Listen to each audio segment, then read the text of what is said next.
हाँ, भगवान राम जब 14 वर्ष को वन में गए तो लक्ष्मण तो 14 वर्ष सोए ही नहीं थे, ऐसा लिखा है। लक्ष्मण जी सोते ही नहीं थे। भगवान राम जब सोते तो लक्ष्मण पंखा करते। आधी रात जब बीत गई तो राम की नींद खुली, लक्ष्मण आप अभी सोए नहीं? लक्ष्मण बोले सो जाऊंगा, थोड़ी और सेवा कर लूं प्रभु। 2 बजे फिर नींद खुली, लक्ष्मण अभी सोए नहीं, थोड़ी और सेवा कर लूं ना जी। कई बार ऐसे हो गया तो राम जी थोड़े डांट करके बोले देखो हम बड़े भाई हैं, बड़े भाई की बात माननी चाहिए कि नहीं? जी जाओ चुपचाप सो जाओ, हमारा आदेश है। लक्ष्मण जी सोते तो थे नहीं, इनके डर की वजह से चुपचाप जाके लेट गए और रोते हुए मन में सोचने लगे मत करने दो सेवा, छोटा हूं ना इसलिए कुछ बोल सकता नहीं, अगली बार बड़ा बन के आऊंगा फिर बताऊंगा। वही लक्ष्मण जी यहां बलराम जी बन के आ रहे हैं। अब आज से तो रसगुल्ला की कथा शुरू हो रही है ना जी, तो कथा आवेगी कि कृष्ण बलराम दोनों भाई जब गौ चराने के लिए गए, गोपाष्टमी का दिन था, पहले दिन गौ चराने गए, तो आज बलराम जी को बहुत अच्छा लगा। एक वृक्ष के नीचे छाया में, बट वृक्ष के नीचे बलराम जी बैठे, ग्वाल बाल सब बछड़ों को घेर रहे हैं। बलराम ने कन्हैया को देखा, बोले लाला यहां पे आ। कन्हैया बोले कहा बात है? बोले जल्दी आ। और गोविंद जब आ गए तो उनको पकड़कर अपनी गोद में सुला लिया और पंखा करने लगे। एक हाथ से सिर को दबा रहे हैं धीरे धीरे, दूसरे हाथ से पंखा कर रहे हैं। गोविंद बोले भैया जी आप बहुत देर से पंखा चल रहे हैं, अब थक गए होंगे, रहने दो। बलराम बोले ना हारे चुप है, पंखा कर रहे हैं। भैया जी आप इतनी देर से पंखा कर रहे हैं, हार गए होंगे, रहने दो। बलराम बोले ना हारे चुप रहे।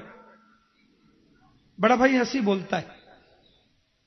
4-5 बार कहा नहीं माने, फिर कन्हैया थोड़े जिद में बोले इतनी देर से पंखा चल रहे हैं, हार गए होंगे, रहने दो। बलराम बोले चुप, बोलने की जरूरत नहीं है, हम बड़े भाई हैं और बड़े जो करते हैं सो अच्छा करते हैं, छोटे बीच में नहीं बोलते, चुपचाप सोते रहो, समझे? डर के मारे कृष्ण सो गए और बलराम घंटों तक हवा करते रहे, पंखा जलते रहे। तो डांटकर भी प्रभु की सेवा करने का अवसर मिलेगा, इसलिए वही लक्ष्मण जी यहां बड़े भ्राता बलराम जी बन करके आ रहे हैं, इसलिए आए हैं कि सेवा करेंगे। तो प्रभु ने कहा वो सेवा करने को बड़े भाई बन के आ रहे हैं, पर योग माया तो टाइम ही नहीं लेने देती। बिल्कुल जन्म लिया, ये कंस महाराज तो बिल्कुल बचने ही नहीं देते, जन्म लेते मार देते। इसलिए योग माया तुम्हें बिना कोई समय गमाए एक काम करना होगा जरूरी, आज्ञा करो ना। बोले देवकी माता के गर्भ में जो 7वां पुत्र है, गोकुल में जो वसुदेव की बड़ी भार्या रोहिणी यशोदा के पास रहती हैं, इस बच्चे को उनके गर्भ में स्थानांतरित कर दो और तुम यशोदा की पुत्री बनकर वहां सो जाना। मुझे लेकर वसुदेव जी आएंगे, मुझे वहां सुला के तुमको लाके दे देंगे, बात खत्म। फिर हम माखन मिश्री खा के जरा मोटे ताजे बन के आएंगे। और ऐसा तुमने कर दिया तो नामधेयानि कुर्वन्ति स्थानानि च नरा भुवि दुर्गेति भद्रकालीति विजया वैष्णवीति च। कलयुग में तुम्हारा बहुत नाम होगा, दुर्गा, भद्रकाली, विजया, वैष्णवी, कात्यायनी, अनेक नामों से तुम जानी जाओगी। और तुम्हारी पूजा करके कोई जो चाहेगा सो उसको मिलेगा। अब इससे बड़ी बात और क्या होगी कि कात्यायनी माता, हमारे वृंदावन की जो मां कात्यायनी है, ये तो गोविंद को प्रदान कर देती है। इनके चरणों में निष्ठा बढ़े तो गोविंद को तुम्हारी गोद में दे दें। और गोपियों ने इनकी कृपा से कन्हैया को पा लिया, गोविंद को पा लिया, जिनके चरणों में बैठकर हम भागवतामृत का पान कर रहे हैं। बोलो जय श्री कृष्ण। यही तुम कहते हैं, ठीक है। कंस ने पूछा 7वां क्या हुआ? सेनापति बोले हमको सूचना मिली है 7वां बालक नष्ट हो गया, गर्भ नष्ट हो गया। अच्छा हुआ ना मेरे को मारना पड़ता, अपने आप ही चला गया। लेकिन उस बालक ने तो गोकुल में रोहिणी के यहां जन्म ले लिया। इसलिए बलराम जी देवकी नंदन भी हैं और रोहिणी नंदन भी हैं। कंस ने बड़ी सेना एकत्रित कर रखी है। नारद जी ने सोचा इसको ऐसा डरा करके जाऊं कि माला और ज्यादा जपने लगे, इसका चिंतन और ज्यादा बढ़ने लगे। आहा, कंस ने कहा महाराज जी 8वां आने वाला। नारद जी बोले यही तो चिंता मुझे सता रही है। वो आकाशवाणी बोलती थी कि 8वां मेरा काल है महाराज। अब आप ये तो बताओ 8वां जन्म लेती भागने लगे तो मैं पहचानूंगा कैसे?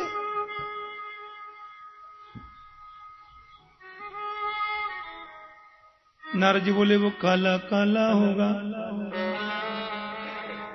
मुरली वाला होगा, देखने में छोटा पर पेट में 1.5 हाथ की दाढ़ी वाला होगा। इतना डरा गए कंस को कि भोजन करने बैठे सो दाल में भी काला जीरा कृष्ण दिखता है। पानी पीते हैं तो गिलास में भी मुरलीधर दिखाई देता है। 24 घंटे इसका चिंतन इतना बढ़ गया, इतना बढ़ गया, और जितना चिंतन ज्यादा बढ़ेगा उतना गोविंद जल्दी मिलेगा। कल सुन रहे थे ना आप प्रसंग में। हाँ, देवताओं को पता चला। और सुनो एक और मीठी बात आपके बताएं। आजकल माता देवकी जितनी सुंदर दिखती हैं उतनी पहले कभी थी ही नहीं। भागवत में लिखा है सादेव की सर्व जगन निवास, निवास भूता नितराम नरेजे। माता देवकी आज इतनी सुंदर क्यों लगती हैं कि त्रिलोकी नाथ सर्व जगन निवास आज देवकी माता के गर्भ में जो है। हाँ, कुछ लोग कहते हैं भगवान कभी गर्भ में आते हैं क्या? आजकल तो गली गली में नए नए धर्म पैदा हो गए ना कलयुग में।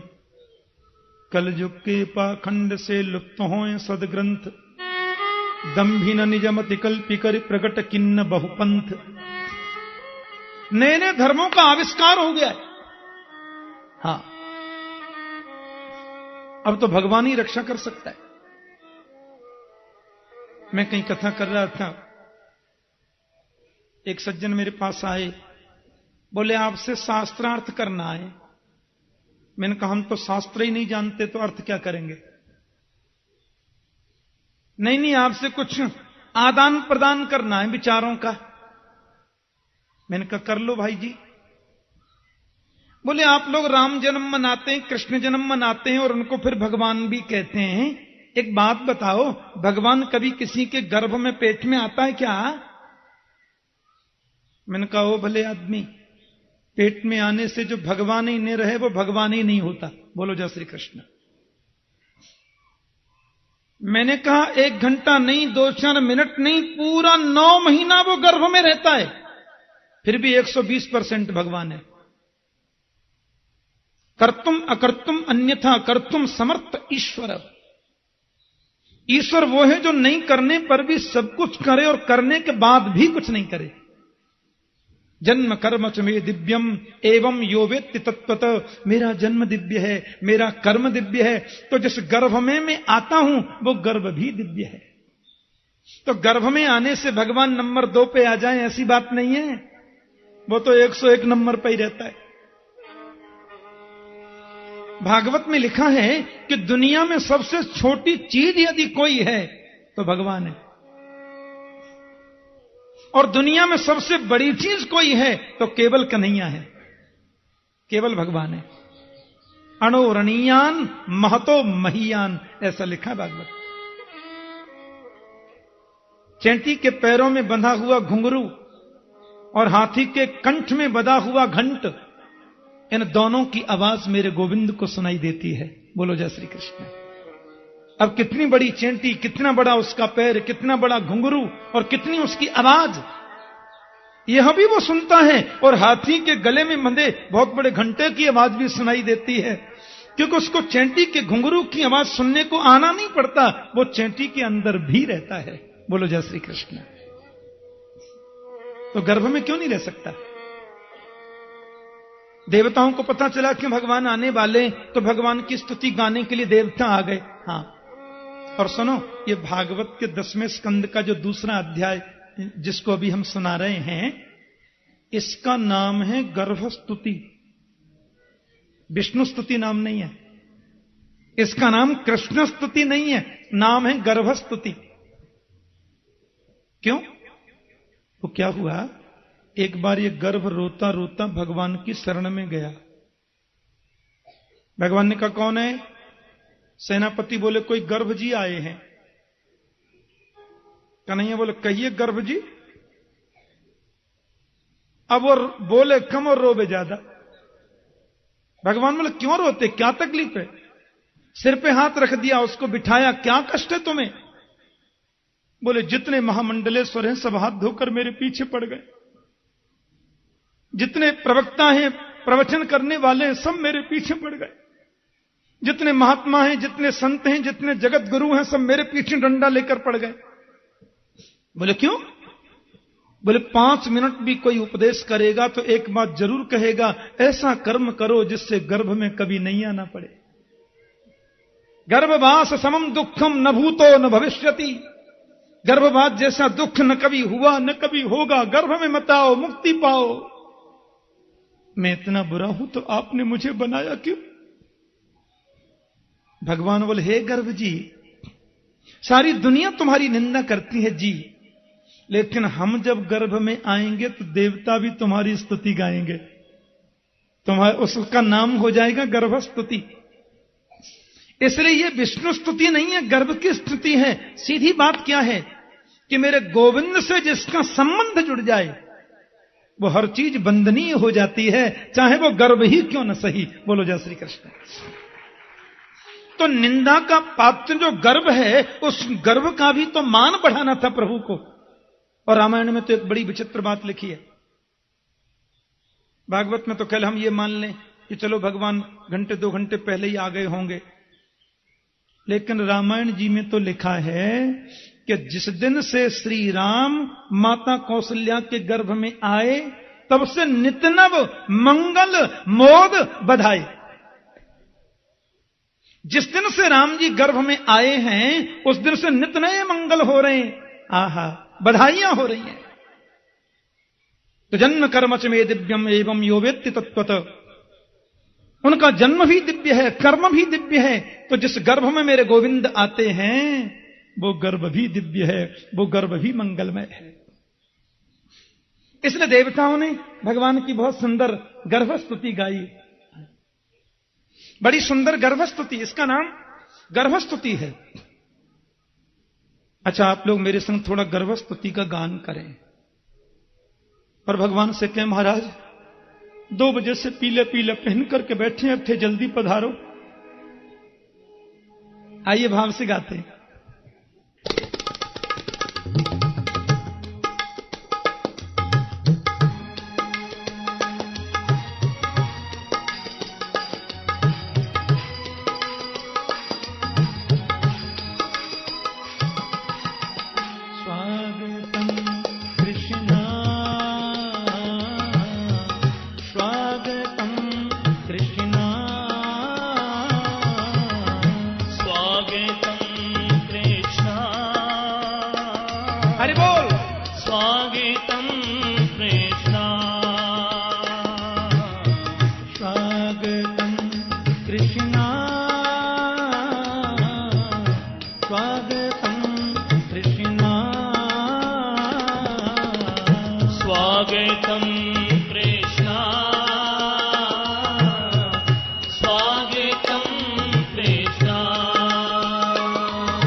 शरणागतं कृष्ण